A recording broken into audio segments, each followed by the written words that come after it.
Allez, rebonjour tout le monde. Donc, une vidéo rapide de suivi. Alors, des Camponotus circuleanus fondation 1 et fondation 2, des Camponotus liniperdus. Vous allez voir la grosse différence d'effectifs. Et puis, d'une espèce que je vous avais, je crois, jamais présentée de mémoire. En fait, c'était une toute petite fondation de Camponotus sp d'Espagne. Alors, elle m'a été vendue sous ce nom. J'ai quand même un doute sur qu'elle vienne d'Espagne, pas de doute, mais c'est bien une Camponotus, mais je pense que la sous-espèce reste à déterminer. Donc, je l'avais reçue, elle avait l'agine et deux ouvrières. Donc, je l'ai depuis janvier. Et je ne vous l'avais pas présenté tout simplement parce que une gine et deux ouvrières, voilà, je ne fais pas une présentation en général d'une fondation à part d'une espèce rare, mais je ne fais pas de présentation d'une espèce commune, entre guillemets, qui n'a pas énormément d'effectifs et qui à l'époque n'avait pas de ponte. Donc allez, on va commencer par la Camponotus circuleanus, la fondation numéro 1, donc qui arrivait d'Allemagne, hein, comme mes deux Camponotus, comme mes deux fondations de Camponotus circuleanus.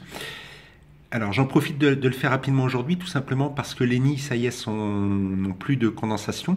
Du coup, ça va être beaucoup plus facile pour filmer tout ça. Donc, sur cette fondation numéro 1, qui était la première fondation que j'avais reçue de Camponotus circuleanus, je l'avais reçue avec une gine et 5 ouvrières. Donc j'avais fait un premier suivi. Alors je ne vais pas me rappeler de la date, où on voyait donc que les effectifs avaient augmenté. Mais là, en 10 jours d'absence, comme vous pouvez le voir, ça a vraiment explosé puisque je suis à une trentaine d'ouvrières. Je crois en avoir compté 35 tout à l'heure. Mais comme ça bouge tout le temps, c'est pas évident. Donc c'est peut-être pas le nombre exact. Il y en a peut-être un petit peu moins, un petit peu plus. Donc voilà, par contre, la ponte s'est ralentie. On a des cocons, hein, qui nous restent, on a des œufs également qui restent. On en voit quelques-uns ici sous les deux ouvrières au niveau de la tête de la gine. Là, on voit des cocons qui vont vraisemblablement éclore cette semaine, hein, puisqu'on voit qu'ils commencent à être de couleur foncée. Et puis là, quelques larves et quelques petits œufs sur cette fondation numéro 1 des Camponotus circuleanus.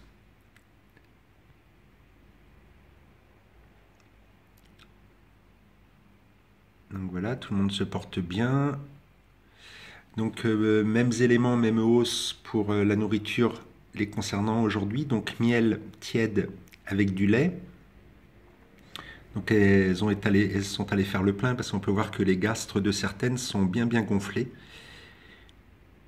Preuve qu'elles adorent ce lait avec ce miel. Donc du miel bio. Ce n'est pas mon miel que je mets parce que je fais du miel avec mes ruches. Ce n'est pas mon miel que je leur donne tout simplement parce que je n'en ai plus. Donc du coup j'en achète. Et comme j'en achète, j'achète du miel bio pour mettre petites fourmis. Voilà.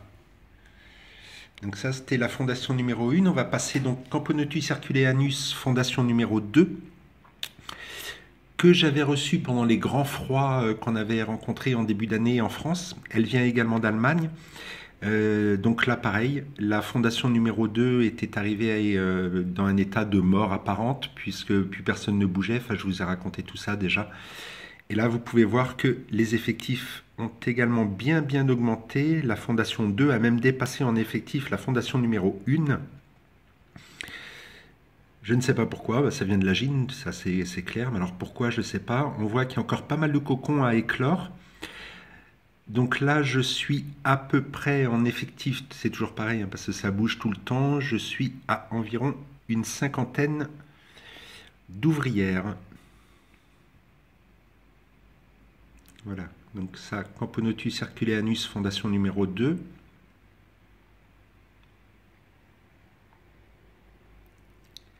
Donc pareil, hein, les gastres sont bien gonflés là, de certaines. Donc on voit encore quelques œufs ici, au milieu. À droite, on distingue une larve. Et puis là, œuf et cocon. Donc visiblement, cette reine est quand même plus productive que, alors que c'est la même espèce, plus productive que la fondation numéro 1, alors qu'elles ont le même repas chaque jour, même 2 fois par jour, et elles sont chauffées à la même température puisque les 2 modules sont sur le même tapis. Comme quoi, d'une régine à l'autre, ça peut changer le destin d'une colonie. Voilà, on va passer sur Camponotus liniperdus. Alors le nid est un peu sale, elles sont relativement crado celles-ci. Donc pareil, si vous vous souvenez bien, on était rendu à 9 ouvrières et je vous laisse le soin de voir que l'effectif aussi chez les liniperdus ont bien explosé. On est à 4, 8, 11, 14, 17, 20. On est à peu près une trentaine d'ouvrières avec une ponte qui se poursuit. On voit également les cocons, pardon. Et puis on distingue les dernières nées qui ont une couleur plus fade que les aînés. Donc voilà, liniperdus, l'effectif a également bien avancé en 12 jours. Voilà, on poursuit donc avec les Camponotus SP d'Espagne. Ah, voilà une qui va rentrer.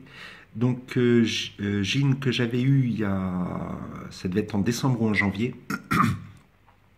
Une Gine avec seulement 2 ouvrières. Donc, elle a mis du temps à pondre. Là, c'est parti. Et je suis maintenant à 4 et 3, 7, 8, 9 et de 11, je suis à 14 ouvrières. Bon, ça a mis un peu de temps au démarrage puisque, vous voyez, une Gine avec 2 ouvrières et aucune ponte en décembre ou janvier. Et là, bientôt au mois de mai, on est passé à 14 ouvrières avec un peu de ponte et encore des cocons qui devraient éclore. Donc, par contre, je ne vais pas pouvoir trop vous zoomer sur la Gine puisqu'elle est camouflée un peu par les gouttes d'eau. Voilà, donc si quelqu'un sait de quelle sous-espèce il s'agit, dites-le moi. Elle provient d'Espagne, ça c'est clair. Elle avait été récoltée lors de l'essaimage, on est 2017, lors de l'essaimage de 2016. Hop, il y en a une qui speed là, je ne sais pas ce qu'elle a celle-là. Elle se dégourdit les pattes apparemment. Voilà, donc elle était sortie de diapose donc en novembre-décembre, et puis je l'avais eu tout de suite après en fait.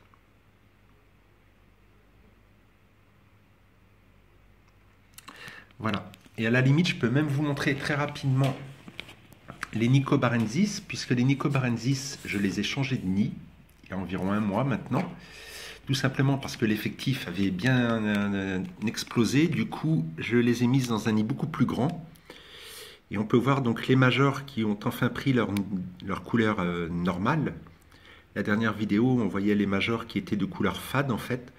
Et là, vous pouvez voir que les majors, on en voit 2 à l'écran là, que les majors ont pris une couleur un peu marron clair, ambré. Ils sont très jolis.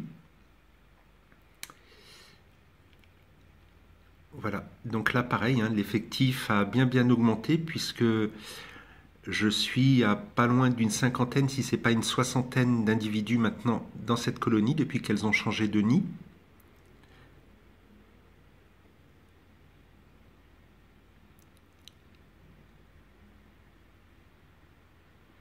Vous savez, c'est les Nicobarensis que j'avais acheté à Stanislav en fait.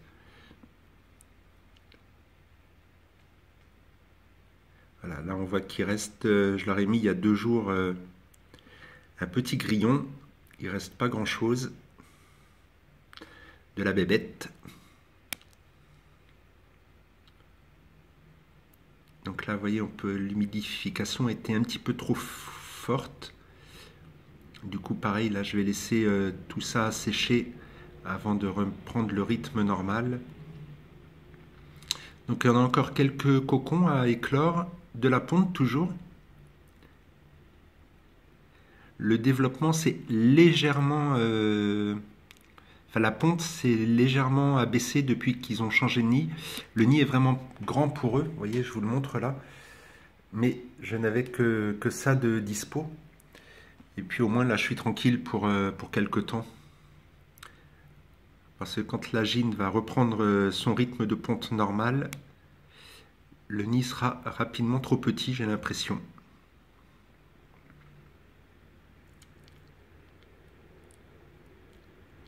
Voilà les Nicobarensis, espèces que j'adore. Enfin, il y a beaucoup d'espèces que j'aime, mais celle-ci j'adore particulièrement. Voilà, joli major là.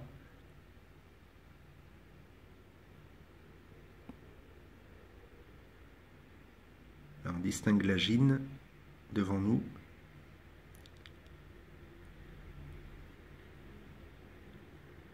Un autre major ici.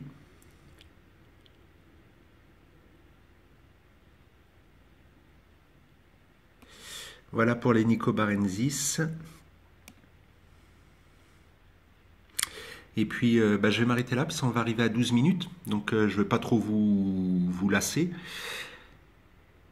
Voilà, donc c'était un suivi des Camponotus herculeanus fondation 1, fondation 2, des Camponotus liniperdus, des Camponotus SP d'Espagne et Camponotus, celle qu'on a à l'image, Camponotus nicobarensis. Voilà les petits loulous.